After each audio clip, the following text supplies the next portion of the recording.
மகாபெரியவாச்சரணம். பெருமாளை சைனக்கோலத்தில் பார்த்துருப்போம்.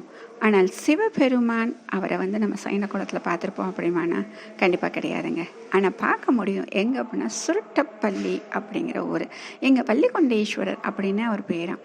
எப்படி இருக்கார் அப்படின்னா பெருமாள் மாதிரி இவர் பார்வதியின் மடியில் தலையை வைத்து சயன கோலத்தில் காட்சி தருகிறார் அப்படின்னு சொல்கிறாங்க. இது அழகாக இதுக்கு ஒரு வரலாறு இருக்கும். பிரதோஷம் அப்படின்னு சொன்னாலே நம்மளுக்கு தெரியுமே, அமுதம் வேண்டி தேவர்களும் அசுரர்களும் பார்க்கடலை கடைகிறது.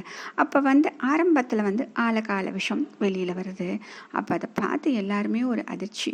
இது யார் என்ன பண்ண போகிறோம் அப்படின்னு சொல்லிட்டு அவங்களுக்கு புரியல. ஏன்னா யாராலையும் இது தாங்கி கொள்ள முடியல. அப்போ ஈசன் என்ன பண்ணுறாரு, அதை தானே முன் விழுங்கிட்டார். சரியா?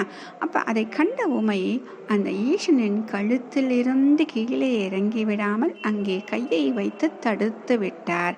அதனால தான் அவருக்கு நீலகண்டன். அப்போ விஷம் உள்ள இறங்காமல் தொண்டையிலேயே நின்றுச்சான். அப்போ அவர் நீலகண்டன் ஆகிட்டார். இந்த அமளியெல்லாம் முடிஞ்சிருச்சுங்க. கொஞ்ச நேரம் அவர் ஓய்வெடுக்கணும்னு நினச்சிட்டு ஈசன் என்ன பண்ணாராம், பார்வதி தலைமையில் பார்வதி மடியில் தலை சாட்சி பள்ளி வச்சுக்கிட்டார்.